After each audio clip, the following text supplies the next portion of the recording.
What's up, my people? It's Cat Sports again. Now, this is a boxing channel, so let's talk some boxing. As usual, before I get started, let me give a shout out to the JBT community. Just boxing talk. We're just a group of people that love to talk boxing. And we're always looking for others to join us. You don't have to have a podcast or a channel or anything like that. The only requirement is you just have to love to talk boxing. That's all. Lonnie Lee. Early today. Must be off work. Tim Layton, JBT. Good afternoon to Lonnie Lee and Tim Layton, JBT. We're back for another afternoon of boxing talk.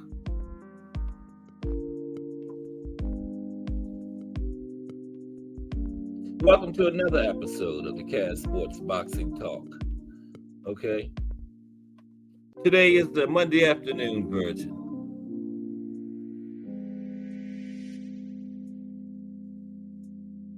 How is everyone this afternoon? Happy New Year. I keep forgetting it's January 1st. Hope everyone this one's New Year is off to a good start. We started in the hangout last night, so that was definitely a good start. We started it together. So it was a good start for me. You know. What are we going to talk about today? We're going to look at the life and career of Ezzard Charles, aka the Cincinnati Cobra. I hear you, Tim. Lonnie Lee is home chilling. And Tim is chilling before the grind starts over again. Yep. Starts back up tomorrow. I've been off for 2 weeks. I did have to go in one day. Friday. Things was going on. Not just a couple of hours, that's all. You know. It's a difference when you're at work, sitting there, working all day than when you're just there to help straighten something out and then you're leaving. Yeah. Now, you know, I got to mention those Ravens today. How about them Ravens? They clinched the number 1 seed in the AFC yesterday. Excuse me. Lamar Jackson is just playing off the charts, man. And remember, the Ravens gave him that lucrative deal this past offseason. And Lamar has delivered big time, man. Big time. He showed he's worth every penny of that deal. All he's done this season is lead the Ravens to the number 1 seed in the AFC playoffs and have an MVP season. For all intents and purposes, the MVP race in the NFL is over. Lamar has it on lockdown. His second one in 6 years.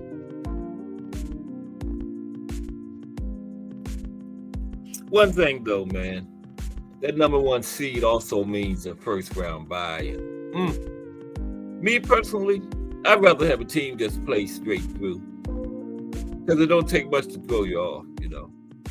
But, you know, this time of the year, nobody's 100%. No one in the NFL is 100%. And that bye will give you a chance to get close to do 100%. get better anyway. That week off will help, though. Our everything safety, Kyle Hamilton, missed the game yesterday. So that bye will help him. We will definitely need him for any chance to win the Super Bowl. But let's talk some boxing. Yeah, they do, Lonnie Lee. They got a good shot at it. Best shot they had in years. Okay, because the last couple seasons Lamar was hurt. This is the first time in 3 seasons he's been healthy this time of the year. Yeah, so only 2 more weeks left in the regular season, and then it's the playoffs.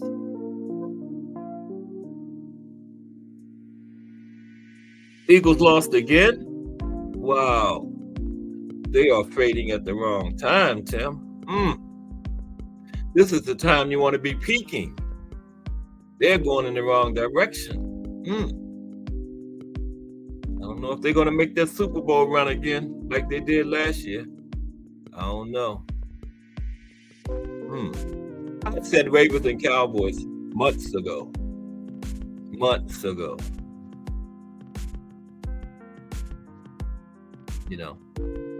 I have ESPN. ESP. I always say ESPN. I can see into the future. Yeah, that's one of Jay's show. I said Ravens and Cowboys months ago. But we're going to be talking about Ezra Charles today as a profile. And, Friday I started looking at history of the weight classes. And I do a different one every day. Started at heavyweight, working my way down. Today is light heavyweight. Yeah. And who beat them, Tim? 35-31. Who did they lose to? I remember seeing them playing somebody. But I didn't focus on it that good, but they lost. Wow. It's a couple straight, ain't it? Didn't they lose to the Cowboys? Well, that was a few weeks ago they lost to the Cowboys, yeah. Wow. Yeah, you definitely don't want to have no kind of losing streak this time of the season. You need that momentum. Gotta have to get that momentum going when you're getting into late December, early January. Yeah, but we're back into a boxing week, back in the boxing week again. That's a good thing, because we didn't have any last week. But I was looking at something. The Virgil Ortiz card. The Cardinals, right? Yeah, it was the Cardinals, Tim. That's right. Thank you. I remember now. Yeah, the Cardinals wound up beating them. Wow. I was looking at that Virgil Ortiz card, and 2 of the fights on it had opponents to be announced. And we're in fight week. I mean, they don't know their opponents yet? Wow. That's strange. I want to take a quick look at that, because I think that might have been wrong. Let me see if I can pull that up real quick before we get started on Ezra Charles.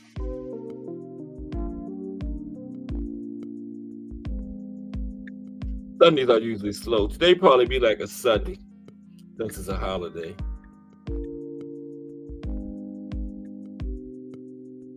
But this boxing is therapy for me too, So I didn't do a show Christmas, but New Year's Day is just like, it don't even seem like a holiday, but I guess it is. We're off. Okay, yeah, I wanted to take a quick look at that, because I didn't understand that. Now, the guy Virgil is fighting, I don't know too much about him either. What is it, Frederick Lawson? But they had to give him a soft touch, because, it's his first fight back. First one at 54. He was fighting that little illness that's been flaring up on him, so, Yeah, see, Arnold Barboza has to be announced. Sergey Devrit and Yanchenko has to be announced. How can that be? We're in fight week. How can you not know your opponent? It's almost time for the press conferences and the weigh-ins and stuff. So I didn't understand that. But I guess, anybody know who they're fighting? It's Monday. The fight is Saturday. Still got an opponent to be announced. That's crazy. I've never seen that before. I've seen to be announced, but by the Monday of fight week, you usually know your opponent. But I don't know. It still has to be announced for Honor Barboza and Sergey Derevyanchenko opponent to be announced. I don't understand that. But the guy just going to show up Saturday. Here I am. You're fighting me. Wow.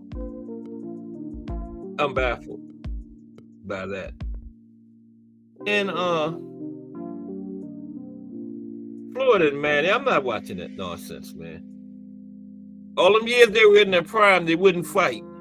Now they get up into the 40s, damn near 50 years old, and think somebody gonna pay to watch them fight. Are they bumped their heads, haven't they? Are they crazy? Just think about it. They waited all those years and finally fought each other. Wouldn't give us a fight in their prime. Now they damn near 50. Who the hell wants to see Floyd and Manny Pacquiao fight, man? Get out of here, man. Get out of here. Floyd and Manny. Take a hike. I guess somebody wants to see it, not me. I wanted to see it around 2010, 2012, when they wouldn't get in the ring. Not 2023 when you're both approaching 50. Come on, man. That's just one of them things that make me go up on a rant. Isn't that crazy? What y'all think about that? Yeah, exactly, Lonnie. You don't know your opponent. How do you prepare for the fight? But what y'all think about that Floyd and Manny situation? All those years we wanted that fight, they wouldn't give it to us. Now they damn near 50. They think somebody want to see them fight. Because they need some money, I guess. I guess Floyd don't, but they say Manny gave a lot of his money to his country people and stuff. I don't. It's just crazy. I don't care about Floyd and Manny. Okay. Maybe there's some people somewhere that does, but I'm just not one of them. I'm just not. Yeah, that's a good question, Lonnie Lee. How do you prepare for the fight if it's the Monday of fight week and you don't even know your opponent yet? You know? How does the opponent prepare? You don't know who he is yet. That's crazy. I saw that yesterday and I said, well, I'm going to check again this morning. Surely, when we get in the fight week, they'll have an opponent by then. But it still says to be announced. Wow. Yeah. But I just thought that Floyd and Manny situation is ridiculous, man. The nerve of them. Gave us the fight 5 years too late when they finally did fight. Refused to fight each other in their prime. Now they damn near 50. They think somebody wants to see them fight. Get out of here, man. It's crazy. Boxing is crazy. When you think you've seen it all, they come up with something else. Floyd and Manny. Yeah. Maybe the people in Japan wants to see it. You know, that's where they fighting at. Yeah. I wouldn't buy it if it was $5. If the pay-per-view was $5, I wouldn't buy it. I'm not even gonna watch it for free. I do not want to see Floyd Mayweather fight Manny Pacquiao. Manny Pacquiao is 46. Floyd Mayweather is 45. I wanted to see him when they was in their late 20s, you know, 2010, 2012, around in there. Everybody was begging for that fight. Pay for poop. That's exactly what it is, Tim. It's pay for poop. It's like 15 years too late, man.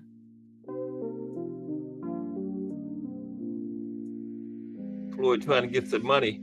I bet you don't even care if Manny take a drug test now. That was the hold up back then. Floyd wanted the drug test. Is he taking the drug test now, Floyd?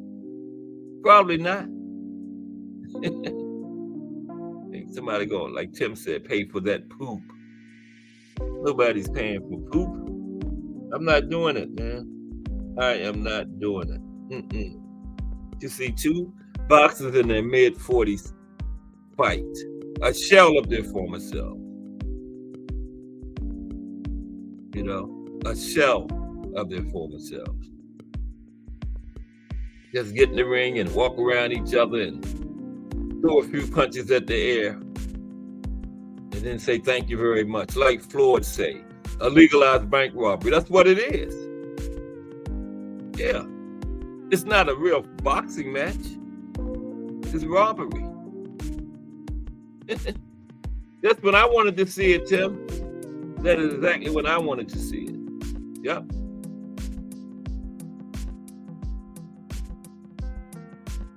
Yeah.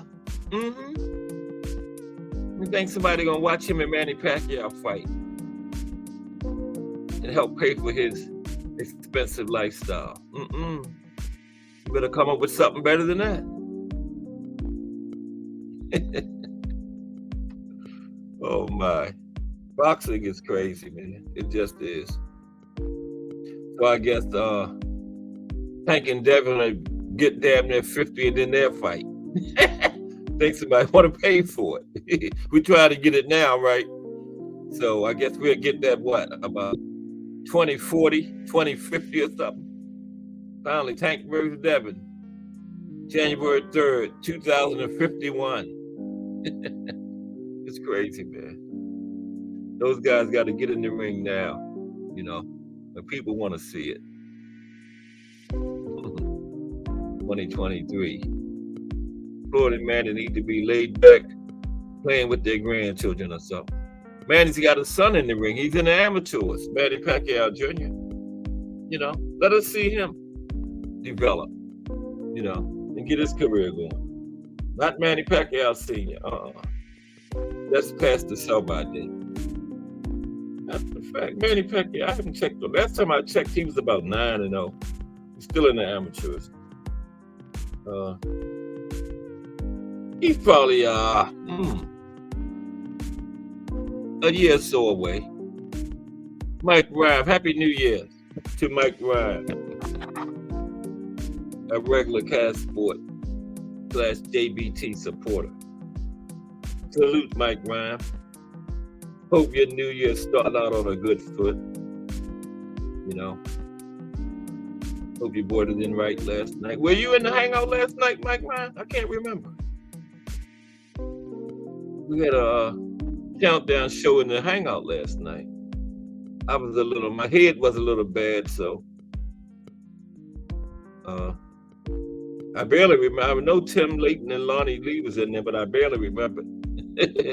Were you in there, Mike? I'm not sure.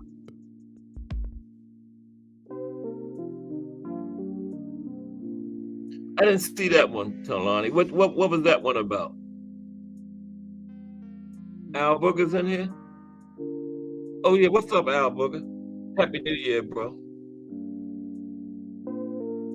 What was that one about, Lonnie? I didn't. When did it come out? I haven't seen the latest one. Okay, yeah, Mike was in there. I can't remember Mike because I was kind of intoxicated a little. Yeah, but I woke up this morning feeling good.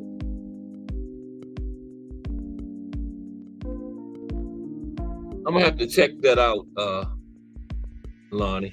I didn't see that one. I know it's something negative though. Bill tells a lot of lies, man. He was on Jay's show one time and he had his little daughter. He said, "You want daddy? Daddy don't lie. You want daddy to lie for you?" And she said, "Yes." He said, "Yes." She want daddy to lie for her. Hey, I'm not. It was right there on Jay's show. That's what happened. I'm not making it up. The little girl said yes. When he asked her, did she want him to lie for her? He said yes. Okay, we're gonna be talking about Ezra Charles in one moment. Yeah, Manny Pacquiao Jr. is probably about a year or so away from embarking on a professional career.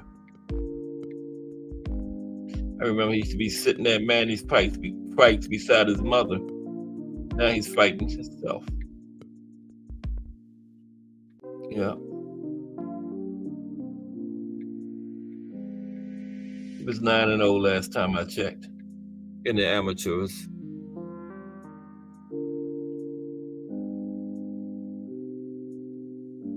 I can't find anything on him. So make sure your words are spelled correctly. Just Google is something else, man. It's amazing. Technology is amazing.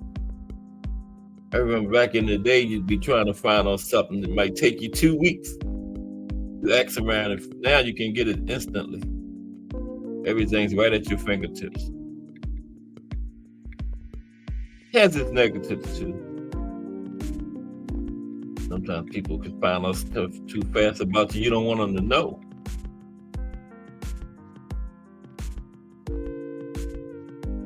You know, I was on Facebook one time, and I was in D.C. So then I seen a friend of mine a couple of days later. He asked, "What was you doing in D.C. Monday?" Well, how did you know I was in D.C.? Said, "Oh, the Facebook showed me where you was at." I was like, "What? Ain't that crazy?" So this technology can be having negative points too. What's up, Bruce Gas? Happy New Year, bro. Good to see you over in the new year on this side. It's 2024 now. I'm about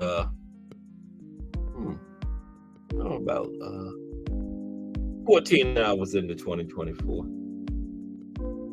Bruce Gas in the building.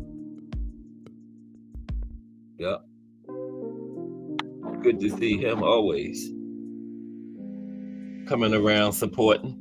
I was trying to look up Manny Pacquiao Jr. real quick before we start on Ezra Charles. Oh, here it is. Here.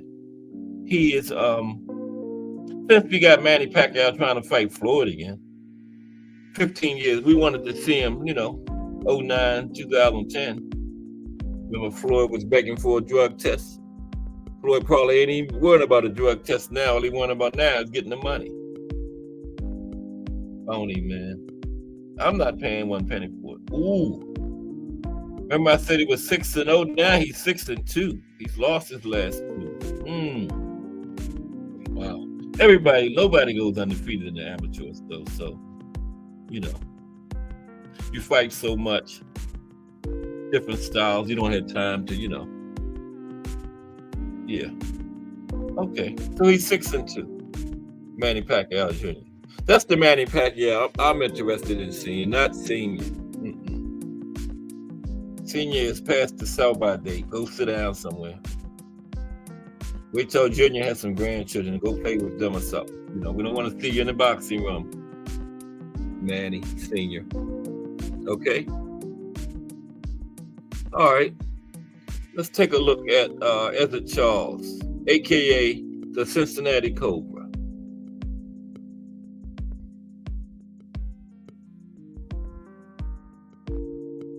Happy New Year to everybody. Look like everybody got into it safely. That's always good.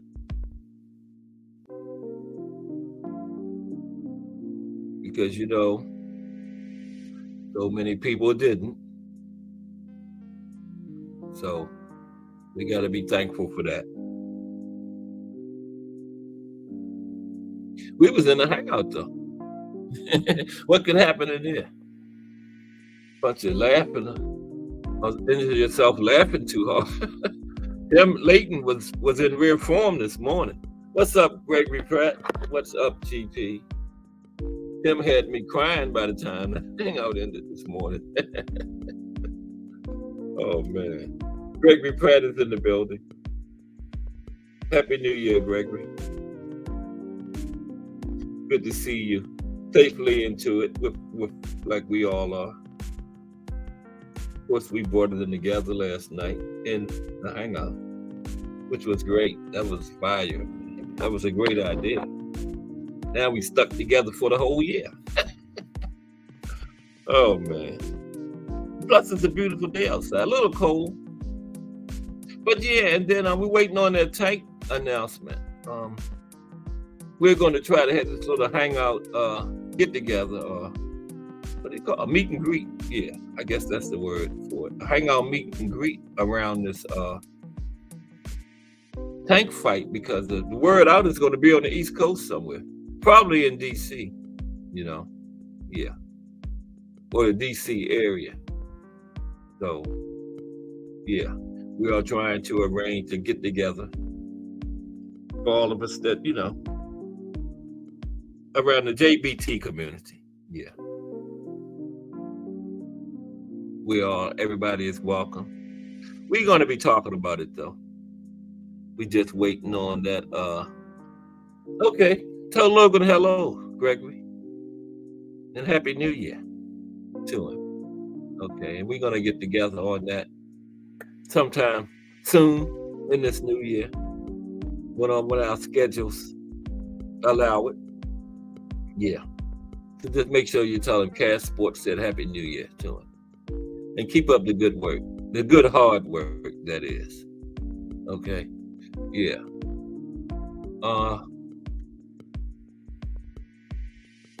Yeah, the hangout meet and greet. We're trying to plan it around the tank fight, because so many of us live on the East Coast. It's crazy. Yeah. Isn't that something? So many of us live Maryland, New Jersey, New York, up, you know, just on the eastern seaboard, you know. That is really something. So we're going to get that together. I don't know how I ended up in charge of it. I don't mind. I remember Jay asked me one day, I said, yeah. But I can handle it, because I live right here in Maryland, so DC. I don't have to worry about no hotel or nothing. I can just drive back home the same night.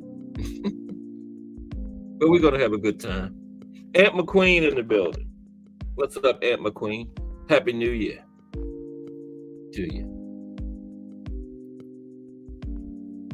We was just touching on a few things. The hangout meet and greet. Florida Manny. We said how bad we wanted to see this fight about 14, 15 years ago.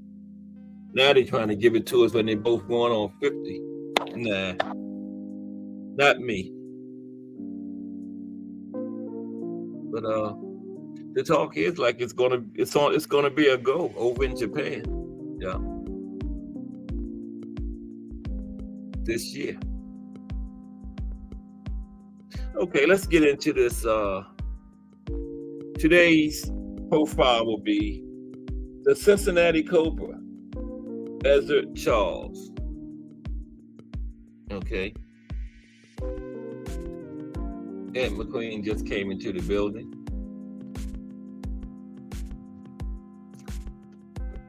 Oh, looking forward to some of them casual corners this year. Okay. But how is everybody doing this afternoon, though? First day of 2024. Football season rolling along, headed toward the playoffs. Great time to be a sports fan.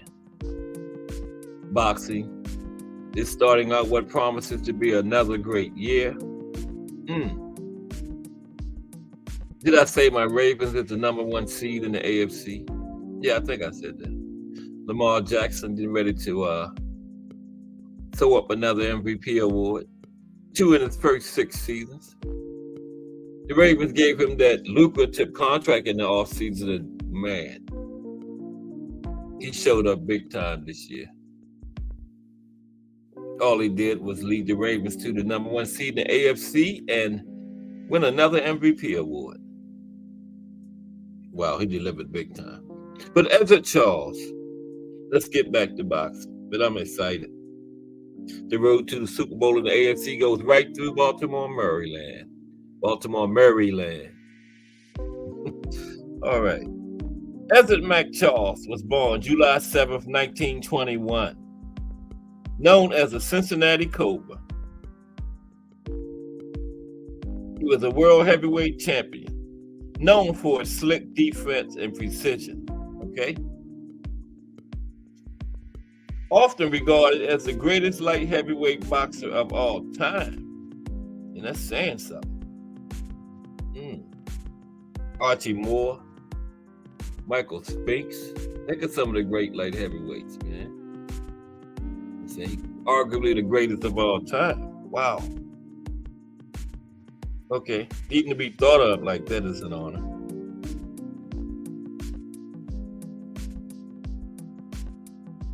Charles defeated numerous Hall of Fame fighters in 3 different weight classes. He retired with a record of 95 wins, 25 losses, and 1 draw. What is that, 121 fights? Wow. He was posthumously inducted into the International Boxing Hall of Fame in the inaugural class of 1990 because it was formed after his death. So he was posthumously inducted.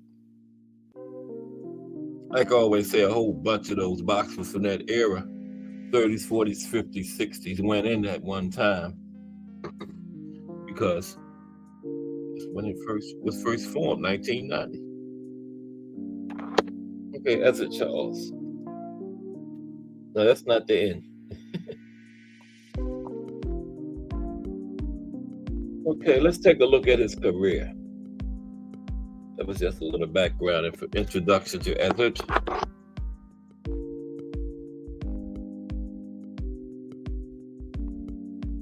Okay.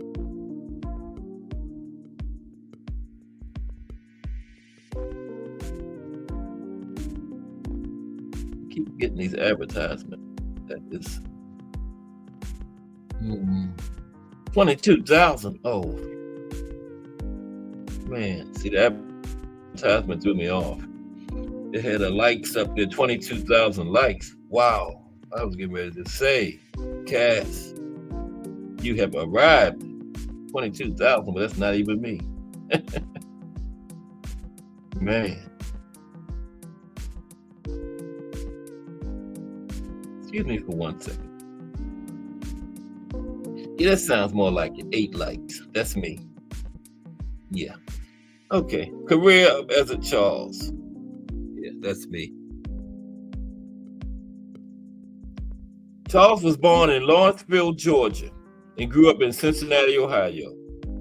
Graduated from Woodward High School in Cincinnati, where he was already becoming a well-known fighter.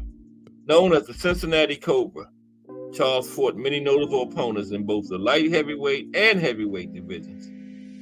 I think he fought at middleweight too. That'll come up later. Eventually winning the world championship in the latter division, heavyweight. Although he never won the light heavyweight title, the ring has rated him as the greatest light heavyweight of all time. Wow. Never won the title. The Ring magazine still has him as the greatest light heavyweight of all time. Interesting. Charles started his career as a featherweight in the amateurs. Wow. Now, see, that's another one.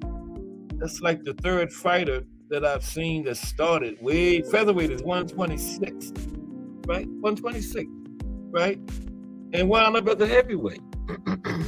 That is a wide range. That's crazy. But Charles started his career as a featherweight in the amateurs, where he had a record of 42-0. Wow, and I just got finished saying about 50 minutes ago, nobody goes undefeated in the amateurs. And the guy I'm doing a profile today went undefeated in the amateurs. He went 42-0. In 1938, he won the Diamond Belt middleweight championship. That's the amateur belt, amateur championship. He followed this up in 1939 by winning the Chicago Golden Gloves Tournament of Champions. So that was a big honor there. When around that time, Chicago and New York were the main places where the Golden Gloves was really big at. He won the Chicago tournament in 1939. Wow. He won the National AAU Middleweight Championship in 1939. So he had a very successful amateur career. Very successful. He turned professional in 1940. Knocking out Melody Johnson in the 4th round, first fight. Melody Johnson, yeah.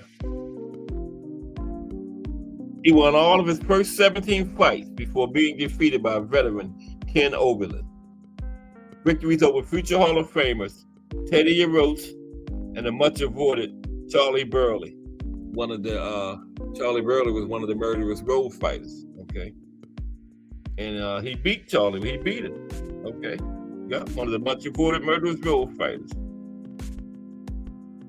That started to solidify him as a top contender in the middleweight division. Okay, he did fight middleweight, right?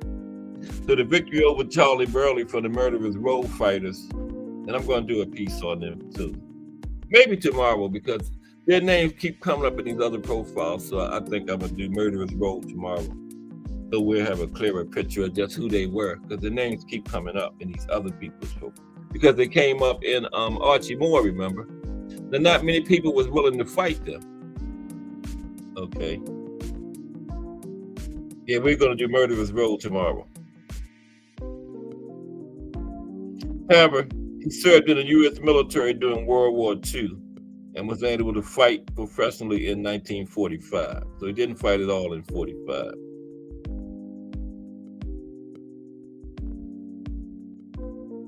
He returned to boxing after the war as a light heavyweight. So he went into the war as a middleweight, and he came back, he was a light heavyweight. Picking up many notable wins over leading light heavyweights, as well as heavyweight contenders, Archie Moore, Jimmy Bivens, Lord Marshall, and Alma Ray. Shortly after he knocked out Archie Moore in their third and final meeting, tragedy struck. Charles fought a young contender named Sam Barode, knocking him out in round 10. Barode died of the injuries he sustained in this bout. Charles was so devastated, he almost gave up fighting. Now, y'all know it's the guy that fought on Monster's card that's in a coma right now.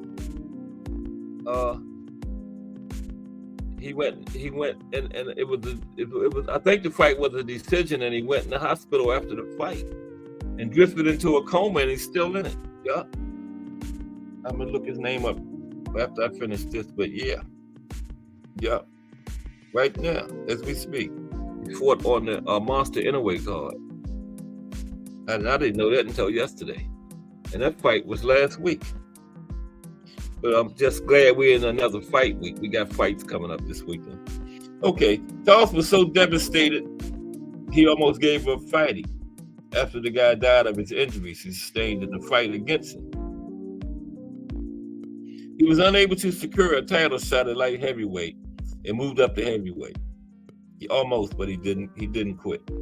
After knocking out Joe Baxey and Johnny Haynes, Charles won the vacant National Boxing Association heavyweight title when he outpointed Jersey Joe Walcott over 15 rounds on June 22nd, 1949.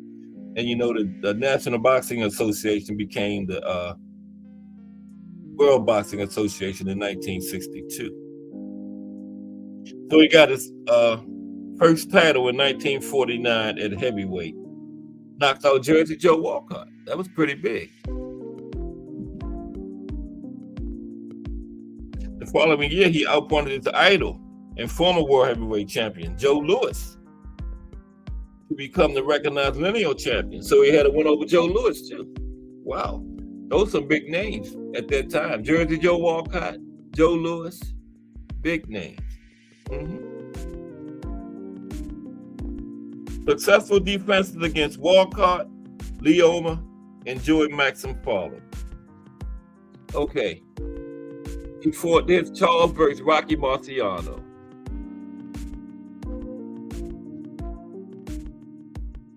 In 1951, he fought Walcott a third time and lost the title to Walcott by knockout in the 7th round.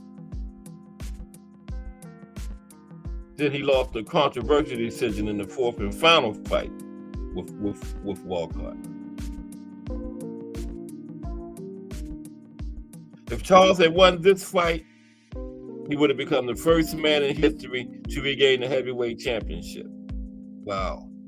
He would have been the first one before Muhammad Ali. Yeah. I think, wasn't Muhammad Ali the first one to do it when he beat Foreman? Yeah. Somebody correct me if I'm wrong. So Charles would have been the first one, but he lost that fourth fight to Walcott. But he remained a top contender with wins over Rex Lane, Tommy Harrison, and Coley Wallace. He knocked out Bob Satterfield in an eliminator bout for the right to challenge heavyweight champion Rocky Marciano. He had 2 fights with Marciano, and they both are regarded as ring classics. In the first one, held in Yankee Stadium, June 17, 1954, he took Marciano the distance. Not many people did that. He lost in points in a vintage heavyweight fight. Remember? I said no, not many people went the distance with Marciano. He was the only man to ever go 15 rounds against Marciano. Now, I did not know that. I knew many didn't do it, but he was the only one ever. Wow. That's amazing. The only man to ever go the distance with Rocky Marciano was Ezzard Charles. Referee Ruby Goldstein scored the fight 8-5-2 in rounds for Rocky. Judge Artie Idala scored the fight 9-5-1 for Rocky. Judge Harold Barron scored the fight 8-6-1. So back then, you only had 2 judges, and the referee filled out a scorecard too, which I like. I like the referee doing it, because he's right there in there with him, I like that. I don't know why they stopped that. Nevertheless, a number of fans and boxing writers felt that Charles deserved the decision. Now, in their September rematch, Charles landed a severe blow that actually split Marciano's nose in half. Marciano's cornermen were unable to stop. Oh, come on now. Lost my place. Excuse me for 1 second.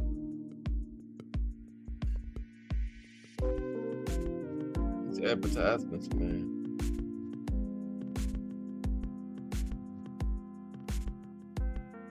Excuse me for 1 second, please. I don't know what happened. Here we go. Sorry about that. This is the second fight with Rocky Marciano. Bruce Cass Boxing got something for us. Okay. First, Tim Layton says, Cass, I watched a good Marciano documentary after we got off today. You covered him. It was a very good on YouTube. Okay, here's Bruce Cass. This should be good.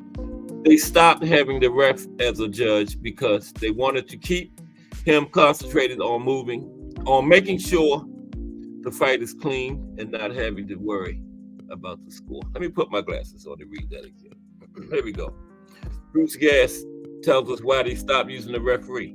They stopped having the referee as a judge because they wanted to keep him concentrated on making sure the fight is clean and not having to worry about the score. Okay. Thank you, Bruce Cass. There you have it. That's why they stopped the referee from doing it. They wanted him to concentrate on the fight. Right? Not have to worry about keeping score. Yeah. Okay. Thank you for that, Bruce Cass. I'm glad you're in here. Because that is I did not know that. That was the reason why they stopped using the referee. Because I never seen a fight with the referee scoring. But I kind of like that. But that's a good valid reason too, Concentrate on the fight, not worry about the scoring. Yeah, very good reason.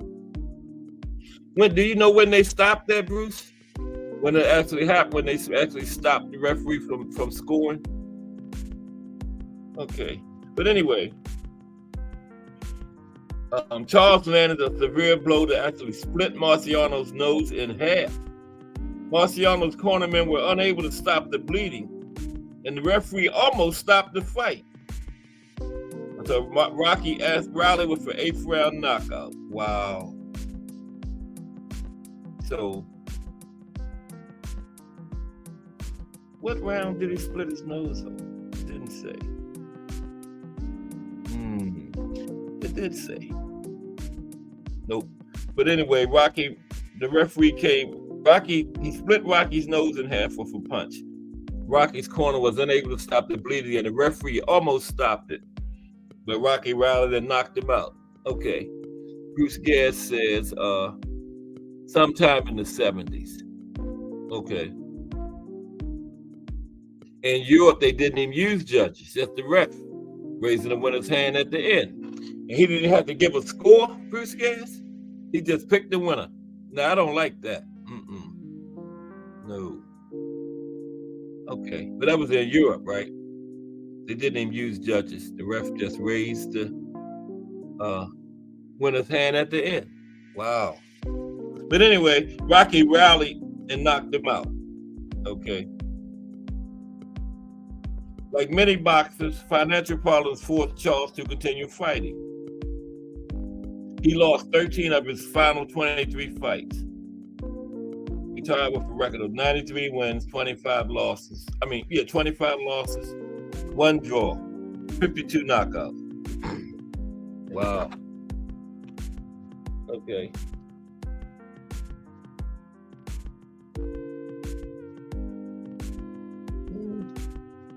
Let's take a quick look at his style. Okay. As a Charles, who else has been great in every division he fought in? James Toney said that about him. As a Charles, who else has been great in every division he fought in? Your man James Toney said that, Ant.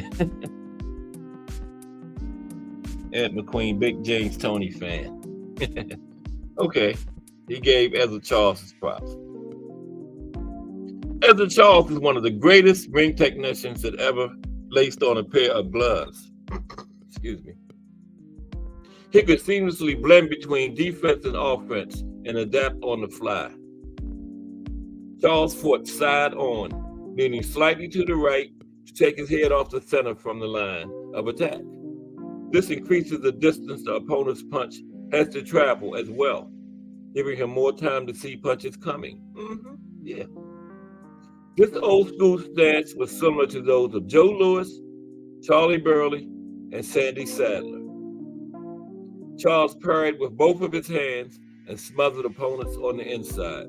Even against larger men, he was fully capable of trapping the opponent's glove to prevent them from punching on the inside. Now on the outside range, Charles would stalk his prey, circling leftwards and utilizing his lightning quick probing jab to attack both the head and body. Properly gauge the opponent's distance. In his prime, Ezra would be exceedingly aggressive, often relying on his thundering power and accuracy to win exchanges. However, some would note that after Sam Barodi died of injuries during their 1948 fight, Charles appeared to have become less aggressive and more cautious. Yeah. Yeah. Lights out. Yeah. Lights out James Toney. Despite being best known for his counterpunching excellence, his varied skill set and high ring intelligence allowed him to excel in many situations. These qualities allowed Charles to triumph against the tough light heavyweights and heavyweights of the talent-rich 1940s. Okay.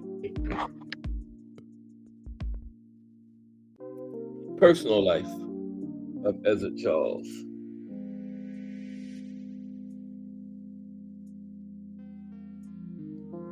Charles was very close with Rocky Marciano and a neighbor and friend of Muhammad Ali. Yeah, him and Rocky were real good friends. He was a neighbor and friend of Muhammad Ali. They both lived on 85th Street in Chicago. Charles also starred in one motion picture, M-A-U, Drums, an independent and unreleased jungle adventure. Shot in around Cincinnati in 1960 by filmmaker Earl Schweiderman. Said it was unreleased. 'Wow.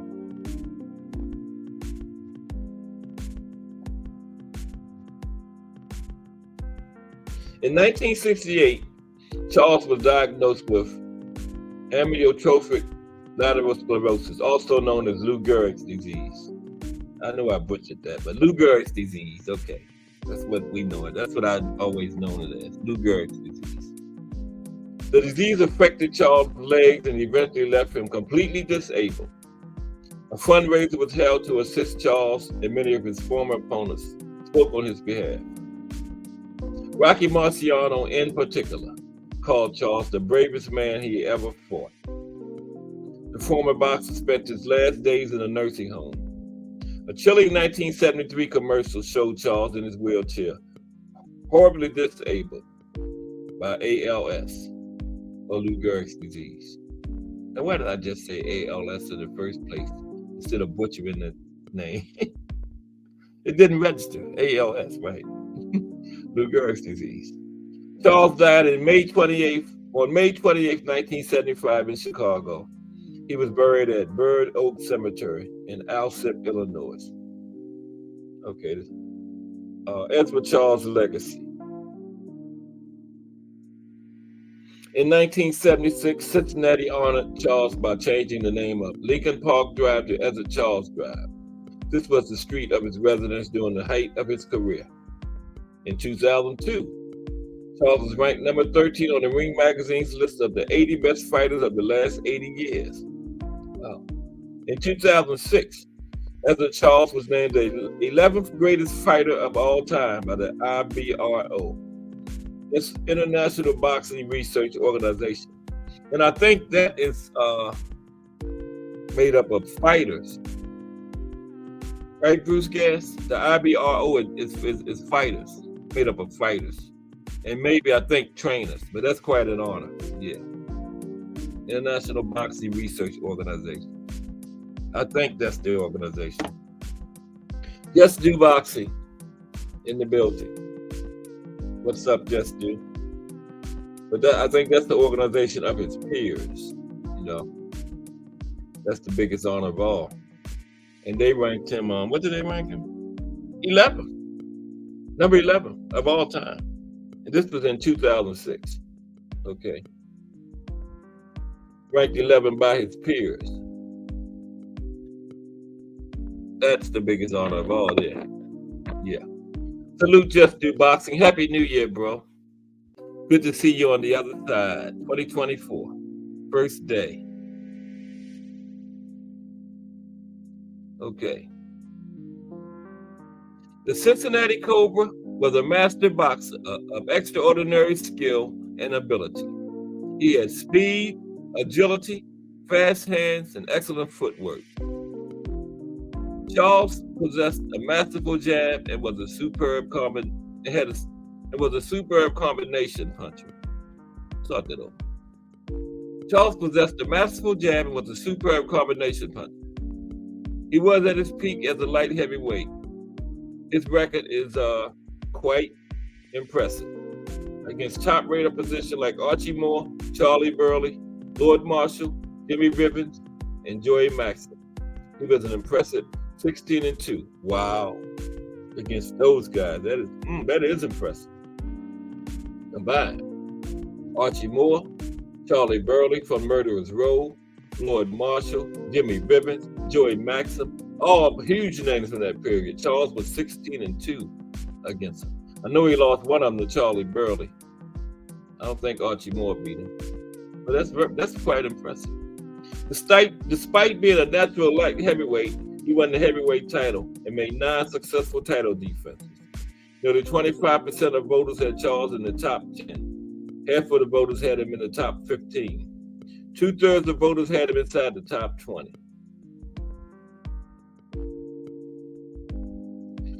Ezra Charles was a truly great fighter and champion. He was the only heavyweight champion. He was the only heavyweight champion other than a young Sonny Liston, who I think would have really troubled me at my best, Muhammad Ali. In 2007, ESPN Online ranks Ezra Charles as the 27th greatest boxer of all time.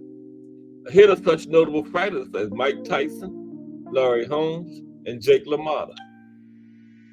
In 2009, Boxing Magazine listed Ezra Charles as the greatest light heavyweight fighter ever, ahead of the likes of Archie Moore, Bob Foster, Michael Spinks, and Gene Tunney. Wow.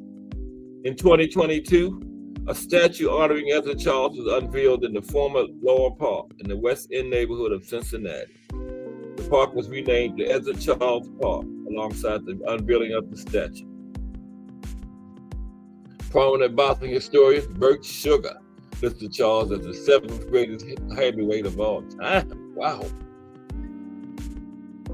And there you have it. The Cincinnati Cobra, Ezra Charles. Wow. Bert Sugar said he was the 7th greatest heavyweight. And he was really a light heavyweight. Okay. How was everybody doing today? Happy New Year and all that stuff. Just Do Boxing in the building. What's up, Just Do? Now, I want to take a look at the light heavyweight division.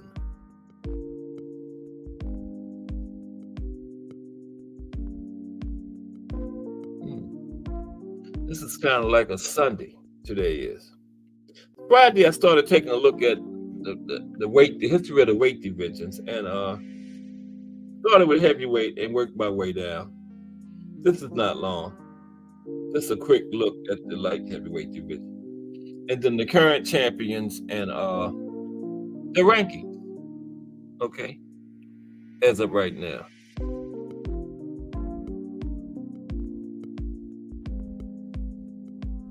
Okay. The light heavyweight division was created in 1903. The brainchild of Chicago journalist Lou Hausman, who was also a boxing manager and promoter. He matched his own fighter, Jack Root, with Kid McCoy, and announced the fight as being for the light heavyweight championship of the world. 1923. Okay. Take a closer look. Take a drink of water first. How was everybody's New Year's Eve? Most of us was in the hangout when it started. Okay. So we stuck together all year.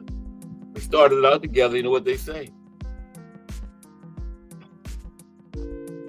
Y'all gotta come to Cash Sports every day at 2 o'clock.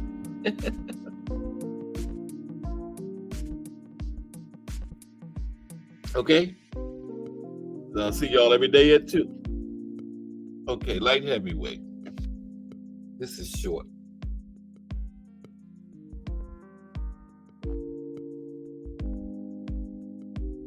Okay. In professional boxing, the light heavyweight division is above 168 pounds, up to 175 pounds, falling between super middleweight and cruiserweight. The light heavyweight division has produced some of boxing's greatest champions. Excuse me. Bernard Hopkins, who, upon becoming champion, broke the record for oldest man to win a world title. He broke George Foreman's record. Foreman was 45. B-Hop was in his 50s, I believe. Okay, some other great light heavyweights: Tommy Lockman, Billy Conn, Joey Maxim. Yeah, I'm going to do Joe Maxim one day because he was pretty good. Archie Moore, Michael Moorer, Bob Foster, Ann Wolf, Michael Spinks, Darius, MichalaczeWski, Roy Jones Jr., Sergey Kovalev, and Zasult Erda. Many light heavyweight champions unsuccessfully challenged for the heavyweight crown until Michael Spinks became the first reigning light heavyweight champion to win the heavyweight championship. Now, Spinks wasn't the only person to come from light heavyweight to win the heavyweight championship, but he's the only one that when he won the heavyweight championship, he was still the reigning light heavyweight champion. Okay, because we just saw that Ezra Charles did it, but he wasn't the reigning light heavyweight champion when he won the heavyweight championship. Michael Spinks was. Okay. Bob Fitzsimmons captured the light heavyweight championship after losing the heavyweight championship. Two all-time great heavyweight champions, Ezzard Charles and Floyd Patterson, started out as light heavyweights. I was just talking about that. Charles defeated Archie Moore and Joey Maxim several times in non-title belts before becoming heavyweight champion. And Patterson lost an 8-round decision to Joey Maxim before becoming heavyweight champion himself. So Maxim and Patterson came from light heavyweight. Evander Holyfield successfully moved up from the light heavyweight division to the cruiserweight division and eventually the heavyweight division, and became undisputed champion of the latter two. Now, the current world champions in the light heavyweight division are as follows. The WBA champion is Dimitri Bivol, and Artur Beterbiev holds the IBF, WBC, and WBO. And Bivol just fought last week. He held up his end of the bargain, and not this Saturday, the next Saturday, Beterbiev fights Callum Smith. Hopefully he can win that, and then we should be getting Beterbiev and Bivol. Should be each of their next fight to undisputed light heavyweight champion. Now I want to ask this: does Alexander Usyk still have the IBF belt? I've been hearing something about he vacated it or something. But why would he do that when they just got the undisputed fight coming up? So is that true? Did he vacate it or does he still have it? Anybody know? Take a quick look at the rankings for light heavyweight, then that'll be it. Then I'm gonna drop the link in. This is from Ring Magazine. And I like their rankings. Check them out. That Ring is owned by Oscar, but I'm not gonna hold that against him. But I think these rankings are pretty on point. Okay. Now, they don't have the Ring Magazine champion is vacant. They don't have a champion, it's vacant. Okay. Ranked number 1, Dimitri Bivol, 22-0. Ranked number 2, Artur Beterbiev, 19-0. Ranked number 3, Callum Smith, 29-1. Number 4, Anthony Yard, 24-3. Number 5, Joshua Buatsi, 17-0. I guess that's right. You know what I'm talking about. Buatsi, Joshua. 6, Dan Aziz, 20-0. 7, oh Lord, Alexander Gvozdyk, Dyke, 20-1. You know what I'm talking about. He's ranked number 7. Number 8, Michael Eifert, 12-1. Number 9, Ali Ismailov, 11-0. And number 10, somebody named Ramirez. I don't know the Ramirez at light heavyweight. I think his record was 11-0. Okay, that's the top 10. That's not bad, is it? Those rankings, I like that. What y'all think? The Ring rankings are on point. Miss Joette in the building. Happy New Year, Miss Joette. How are you? Like I said last night, I hope these holidays weren't too hard on you because you told us about your loss and this was your first one without her. And I hope you made it through it okay. I hope we was a little help to you getting through it. But Happy New Year, 2024. We doing the same thing, just boxing talk. So good afternoon, Happy New Year, Miss Joette. Okay.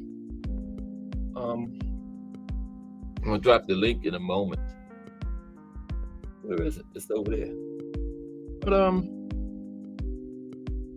was looking at some of the news earlier.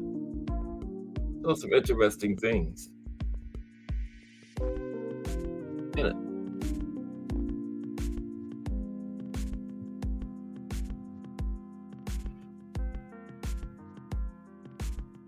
Okay.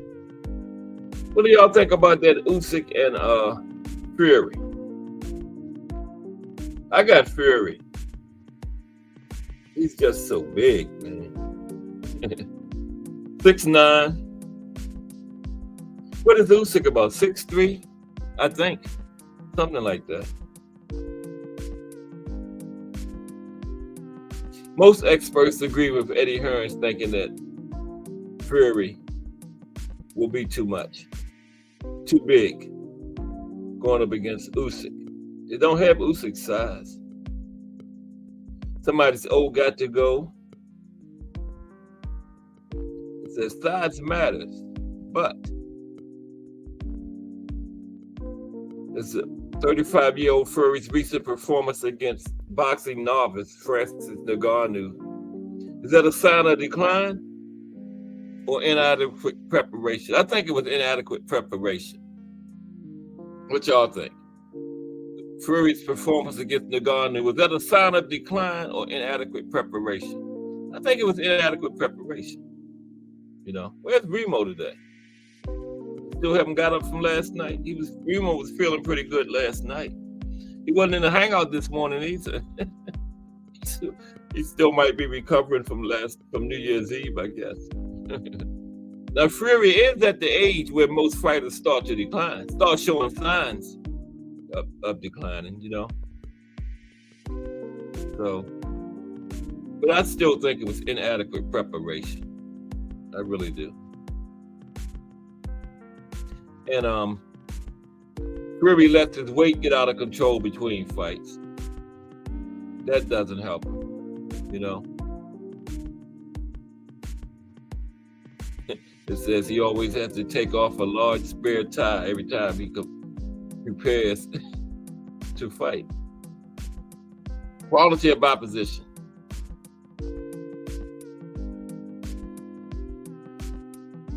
Even more critical is the lack of quality of opposition that Fury has faced in the last 8 years of his professional career. If you take a close look at who Fury has been beating to pad his record, since his one big win against 40-year-old Vladimir Klitschko in 2015, he's beaten no one of real talent. Whoa, this thing is hard. It says, unless you want to call Deontay Wilder talented. Wow. What's up, Jay Hardcore? Jay Hardcore of Hardcore Boxing News is in the building. Good to see you, bro. Happy New Year. We're all back together again. We recovered from, we brought the New Year in together in the hangout last night, and I was telling everybody we stuck together now for the rest of the year.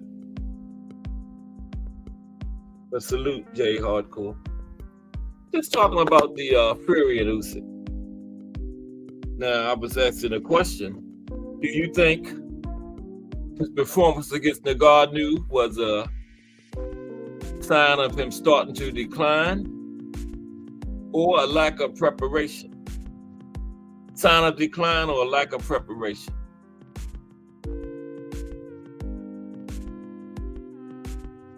Uh-oh. What happened? Yeah, you're right, Miss Joanne. And a cheater. That's what the word is.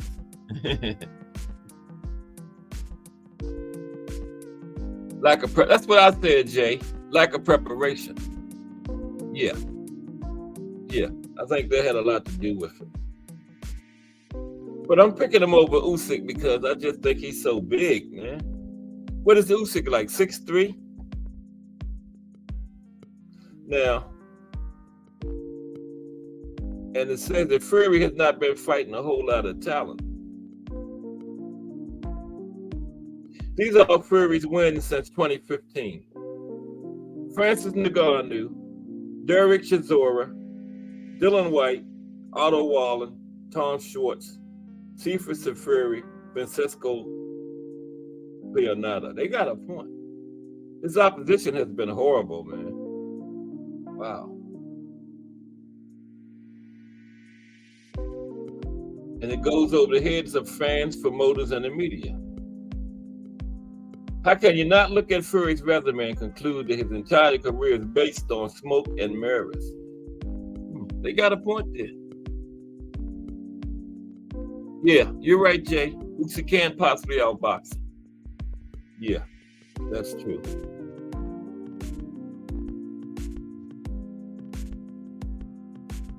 Yeah.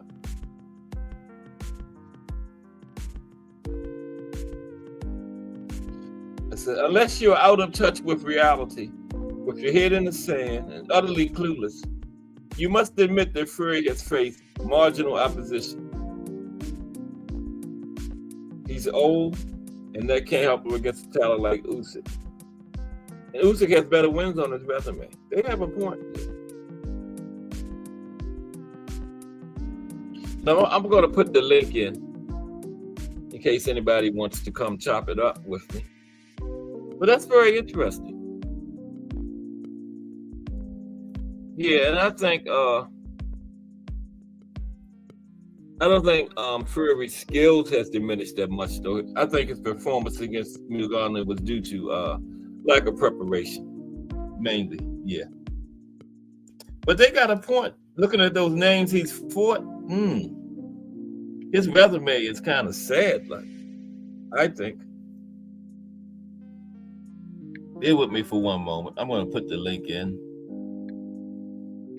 And we got 45 minutes to chop it up before Just Do comes in.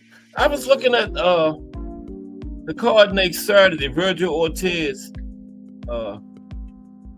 against the guy he's fighting. And of course, Barroso is on the card, and O'Hara Davies, and Honor Barbosa, and Derby Yevchenko, whatever his name is. You know how I butcher names. Barbosa and the other guy, they don't have it's got to be announced. That can't be. How can it be to be announced and we in fight week? Anybody know who their opponents are? It says to be announced. They fighting Saturday. How can they still not know who they're fighting? They're going to be having the press conferences and the weigh-ins in a couple of days. But the guy just going to show up Saturday and say, it's me. You're fighting me. I thought that was just kind of strange, though. I was looking at the record at the beginning of the show, and it had unannounced. It had to be announced. How can that be? You mean you're in fight week and you still don't know who you're fighting? Nah, that's got to be, that can't be right.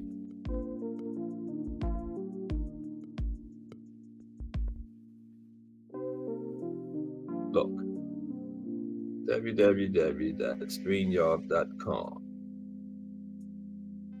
I'm going to get this link right on the first time this time. Something I have never done. Okay. Wait a minute. Bear with me for 1 second, please.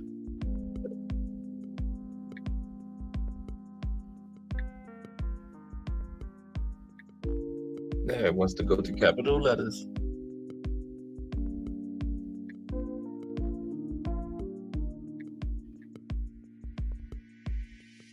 I can't walk and chew gum, so I had to be quiet. And there it is. 2PNIA. Okay. All right. Yeah, it said to be announced. Anybody understand that? Tim says, I think Usyk has better stamina too. He's gonna move. He's gonna have to be real light on his feet. That's a good point, Tim. iBoxing Hub in the building. What's up, iBoxing Hub? How are you today, sir? Good to see you. Happy New Year.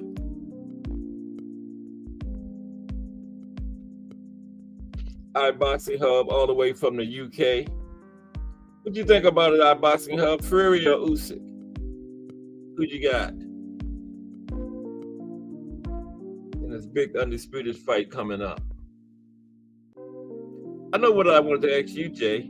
Did Usyk drop the IBF title? I keep hearing something about he vacated it or something. Why would he do that right before the big fight? Oh, okay. Surprise, surprise. iBoxing Hub got Fury. Yeah, I got Fury too, iBoxing Hub. I just think his size, man. It's too big for little Usyk.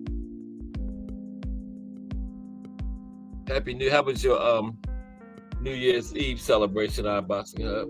We was in the hangout last night doing the countdown when the new year came in. Yep. Okay. Something else. Excuse me for one moment. I'll be back in 1 second. Somebody is knocking. I'll take you. Excuse me. Be right back. Don't leave.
Okay.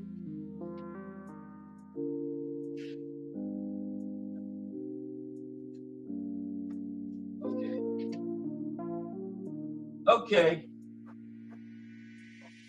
All right. Sorry about that. I'm black. Yeah. Answer the door, and I paid my water bill on the way back. Okay, but let's continue. You live 30 minutes from Furry? Okay. Wow. Okay. 30 minutes.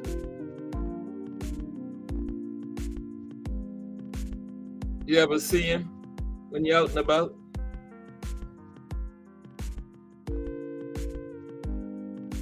Nobody. I keep hearing about Usyk dropped his IBF, but nobody's heard about it, so I don't know. And Eddie Hearn says Anthony Joshua, these are fighting. Come on, man. Tell me it's not true. Short list for Anthony Joshua's next opponent: Francis Ngannou, Cormier, or Hrgovic, or Zhang. Ngannou, come on, man. The man's not even a boxer. Let him fight somebody else. Why is AJ fighting Ngannou?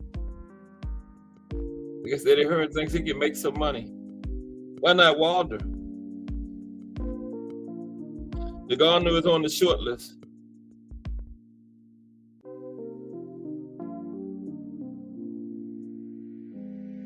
The WBA elevated Tank to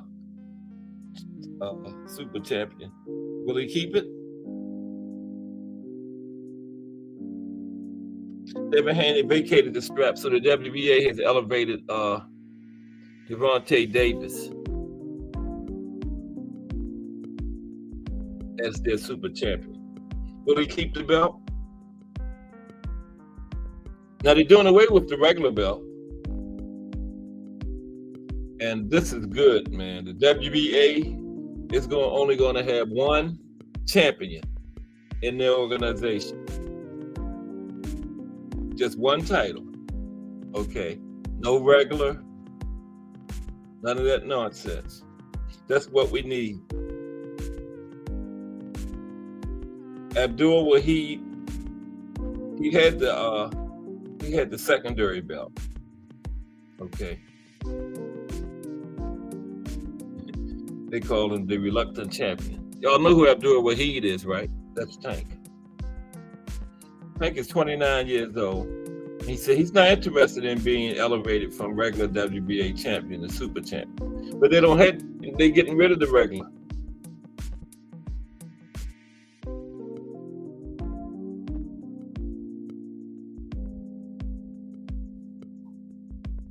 You have to pay sanctioning fees. Then you got to face mandatories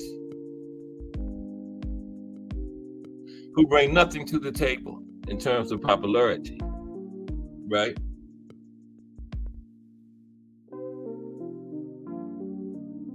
So Tank will probably quickly vacate that belt.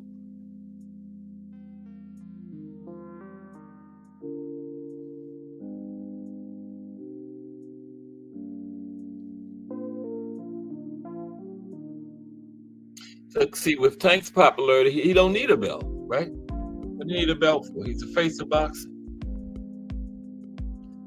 Very large following.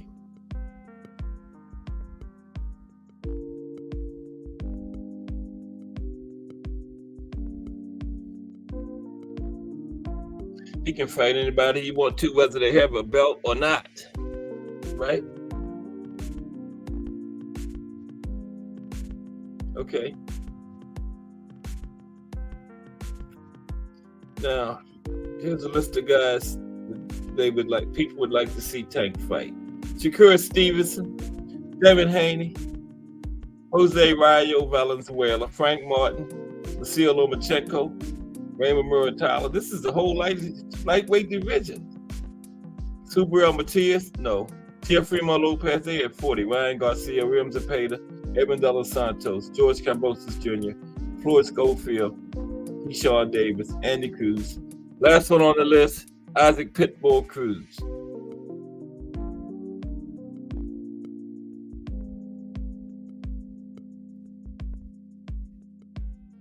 But we are waiting on the Tank announcement because I'm hearing that it's probably going to be on the East Coast somewhere, probably in the DC area. And we are planning on having our hangout meet and greet at this event. Okay. I'm the point person for it. And as soon as we get that announcement, we're going to get serious about working on that. So if you're interested in coming to that, it's time to start thinking about it, because we're in 2024 and it's just an announcement from Tank is Abdul Wahid is expected to be coming soon. Okay. And so many of us, like I was saying earlier, live in the East, on the East Coast, up and down the East Coast, so many of us. So a meet and greet in DC shouldn't be that difficult to arrange, So be thinking about that. We're going to set that up. Like I said, I'm the point man, but I'm expecting a lot of help from Jay Hardcore. But I got it, Jay. But I would need your assistance. Just, but we're going to get it together, I promise. Because I'm looking forward to meeting, putting some faces with the names and getting together and talking and seeing a fight. And that's what I was saying, because it had been discussed about a cruise or some other thing. But for the first meet and greet, it should be a boxing match because boxing is what brought us all together, right? So what better place to have our first meet and greet other than a boxing match? Makes sense to me. Yeah, so we're gonna be thinking about that. Okay. When we get that announcement, we're gonna go to work on it. And I'm thinking maybe I think Tampa Tommy brought it up that maybe we can get some kind of group rate or something. I don't know about that. I never tried that in a fight.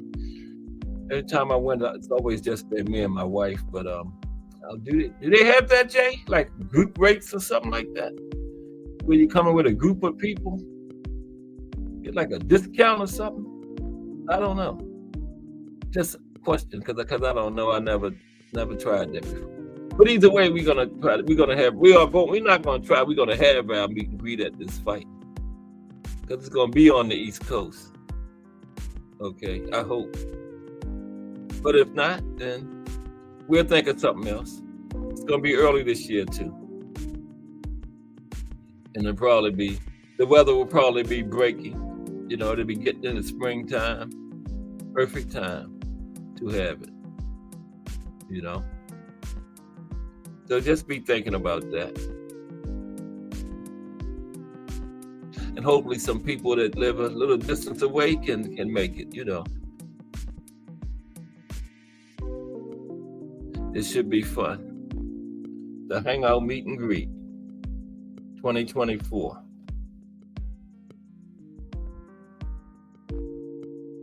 I can't wait to see that undercard for Fury and Usyk. Because the fight is what is it? February the 20th?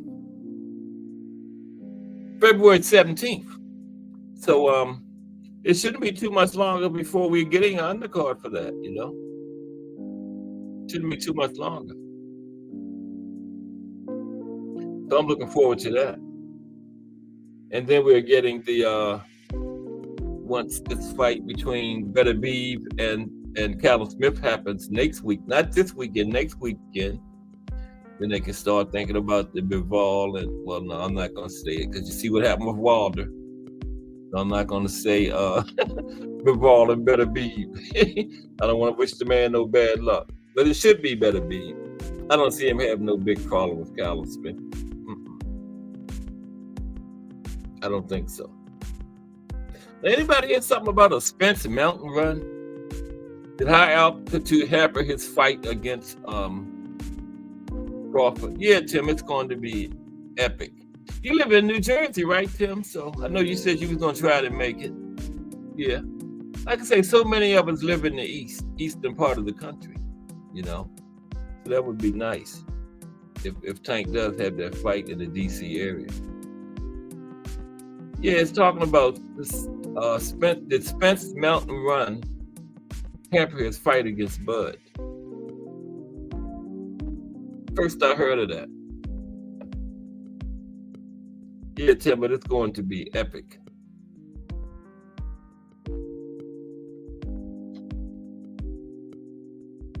Excuse me for one moment. And then we got Just Do Boxing coming up at 4 o'clock. Okay. 8 o'clock, J Hardcore spins the block and comes back around. And then 9 o'clock, the Rise podcast closes it down for the JBT. Okay. Very fitting last act of the day, the Rise podcast. Yep. And we're looking forward to some more people getting in there, getting some shows and filling in the void. So the JBT can run these airways all day long. Not just J Hardcore, me, just doing Rise podcast. We're going to fit some other shows in there and run this thing all day. You have JBT all day long, go from one to the other, you know? Yep. I know I'll be in all of them. Even at work, still gonna be in them. Listen, anyway, yeah, we can do it. It's gonna be a great year. This year is going to be off the chain. I see it coming. Look at last night. Jay just announced yesterday that he was doing the show at night, and everybody showed up. There wasn't no thing planned for days or nothing. He just announced it yesterday. Everybody was in there. Just like that. So we are going to have a phenomenal year. Pound JBT. Just boxing talk. That's all it is. And whatever else you want to talk about, you know. Yeah. The JBT. Starting to see that name, those 3 letters behind, well, hashtag JBT. Starting to see that JBT behind more and more names, you know, in other channels. I don't go to too many channels outside the JBT, but when I do venture in one every now and then, I see that JBT is in there somewhere, you know. You always see 1 or 2 names in there, hashtag JBT behind it. Yep. So this thing is going to get big, man. It's going to get big. Yep. It said something about the reason for former IBF, WBC, and WBO welterweight champion Earl Smith Jr.'s terrible performance against Terence Crawford may have been discovered by Victor Conte of Snack. Oh, come on, Victor Conte, who believes he was weakened by running in the mountains the week of the fight last July in Nevada. Come on, man. I done heard it all now. It's running in the mountains. The man just lost the fight. He getting a rematch. Stop it. Is the arduous mountain run by Spence the missing link for why he looked drained beyond belief against Crawford? I don't think so. Conte says Spence made a massive mistake while training for his undisputed welterweight championship fight against WBO champion Crawford last July by running the week of the fight at 8,000 feet on Mount Charleston, Nevada, which he believes could have caused a condition called altitude sickness. That sounds like something he just made up, altitude sickness. Anybody ever heard of that? Altitude sickness. Altitude sickness. Wow. Did that carry over into the fight and cause him to look like that? Nah, that's a stretch. It was a mistake, or I don't know. I'm no expert. Victor Conte is the expert. It was a mistake on Spencer's part to choose to run in the mountains a week of the fight with Crawford, as it can take days to recover from a grueling 5-mile run at high altitude the week of an athletic event. Altitude sickness. Is altitude sickness a plausible culprit?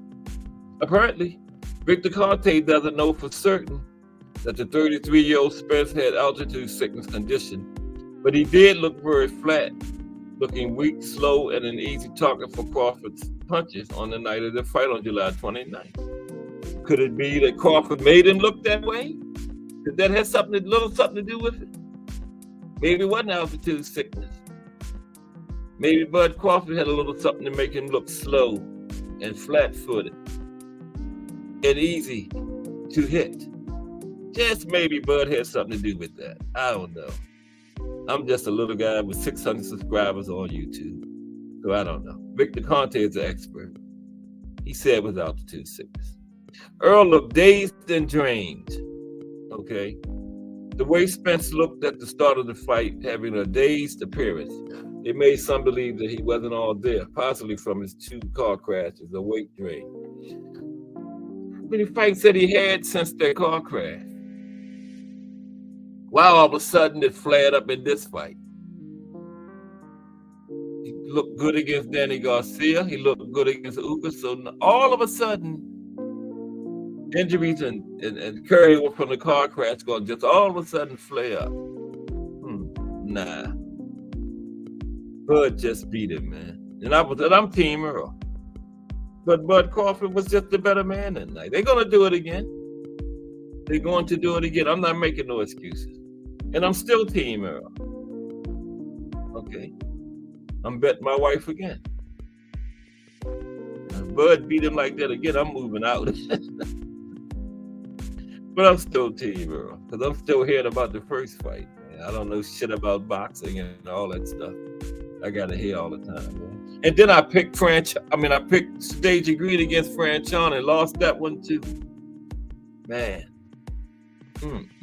My wife making me look bad in this boxing thing, man. Making me look bad.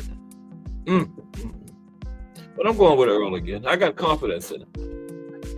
Anybody, I don't think it's out what weight the fight's going to be at, right? What weight?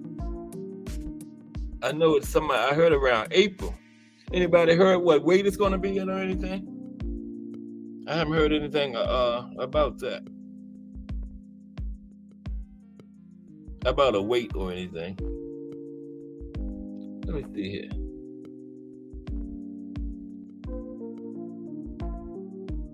But no, I don't think there was anything about a altitude sickness or anything, man. It was Bud Crawford sickness. That's what it was.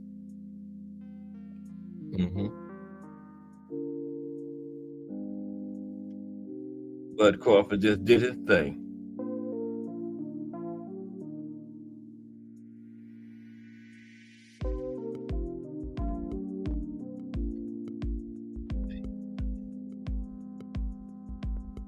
Okay, I was looking at this link. Yeah, Bud Crawford just did his thing that night. That's all that was. Okay, what is Tim talking about? Let me put my glasses on. Okay. Tim says, I was reading he was training in the mountains the last week of training, and he should have been there the whole time. That's what made his legs weak. That's what Victor Conte is saying, Tim. That's the first I heard of it, though. Yeah, that's what Victor Conte is saying, Tim. That old mountain run, the old altitude sickness.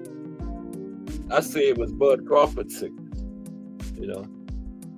But we'll see, because they're fighting again.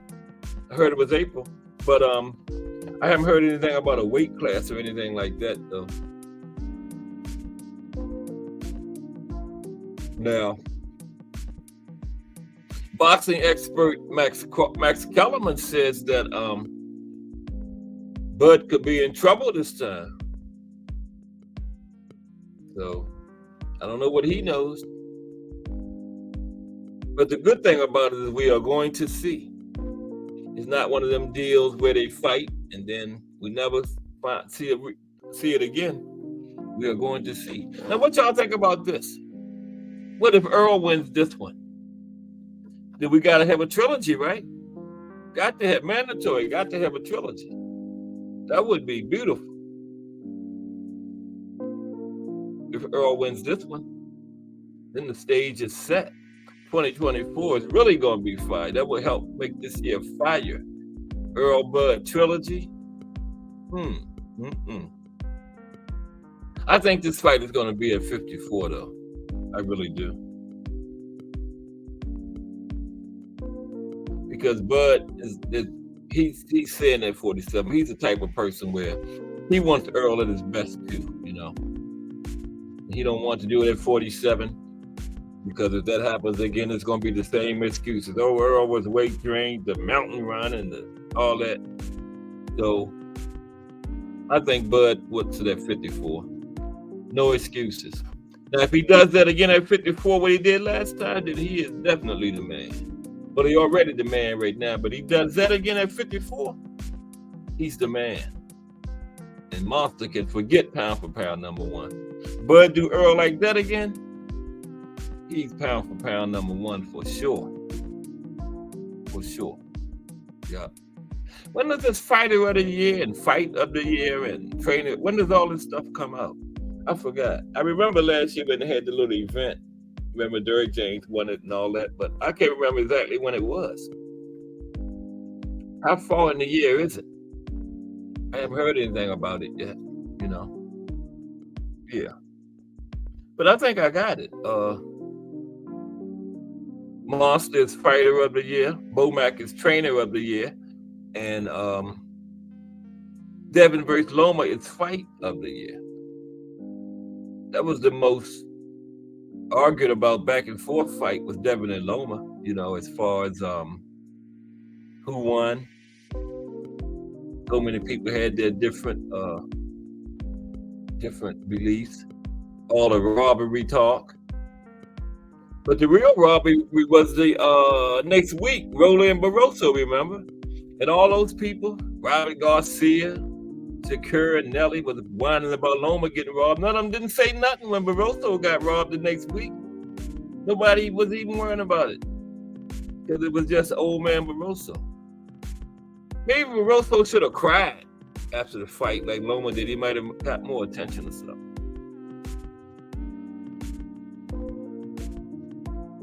Which one, Miss Joette? Earl and Bud?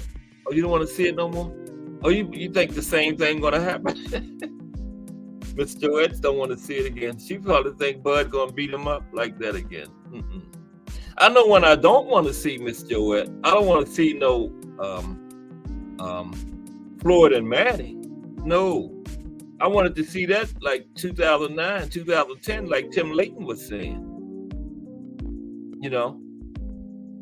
They wouldn't fight in their prime. Now they're going to try to stuff some fight down the throat when they're both going on 50. Oh, no. I'm not even watching that if it's free.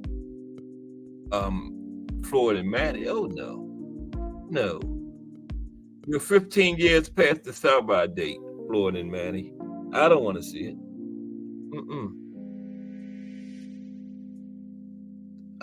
Why would they need money? All that money they make. But a lot of people say Manny gives a lot of money to his country people down there in the Panama. Well, not Panama. The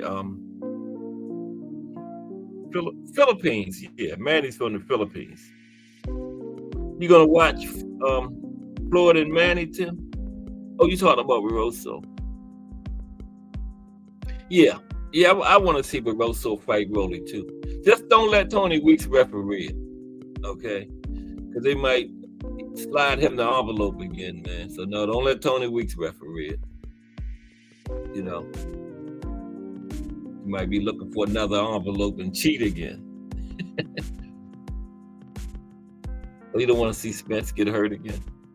So Miss Joette saying Bud gonna do the same thing all over to Spence. Man, I don't know. I'm kind of thinking that way too, Miss Joette. My heart telling me that Earl gonna do better, but my mind telling me it's gonna be the same thing. I just like Earl so much. I'm going with my heart instead of using my brains and my mind telling me, like you say, it's gonna be the same thing. Yeah, but my heart telling me Earl got a chance to turn it around. You know, just like with Devin and Regis, I went with my heart instead of my mind. Deep down, I figured Devin was gonna, do his thing, but my heart wanted Regis to win. So yeah. But we're into 2024, and we've got a great year ahead of us, potentially. We got the Face of Boxing, waiting on that announcement. We got Boots early this year, probably. We got T.O. and, is it Jermaine Ortiz? What is that, April? We got Heavyweight Undisputed, I think. I keep hearing about Usyk dropped the IBF. I don't know. But we got so many big potential fights coming up this year that I think it's going to be another 2023. We're in for a treat, And we can't forget the women. The women always get in there against each other. Big fight against big fight. I mean, top fighter against top fighter, just giving us big fights all year. We just had Franchon and Shadeja, remember? The GWOAT. We probably see the GWOAT early this year. So I think we're going to be okay, 2024. And we're off to a roaring start. We started it out in the Hangout. What better place to start the new year than in the Hangout with each other? Looking forward to that meet and greet we got coming up.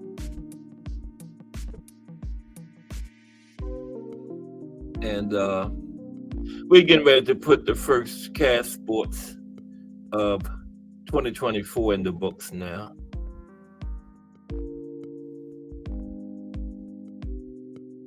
Tim Layton says, Miss Joette, Happy New Year, peace, and blessings to you. Yeah, Happy New Year to everybody. I appreciate y'all. Everybody's support. Starting the new year out with me. And we're looking to big things in 2024. Yep.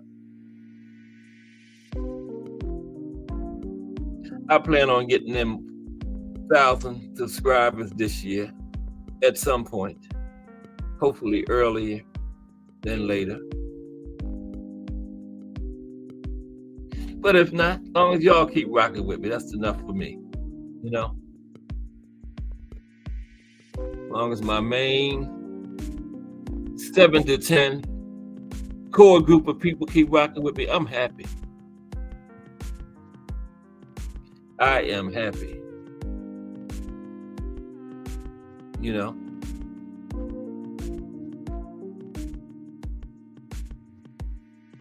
But another good show. I always enjoy them. I hope y'all do too.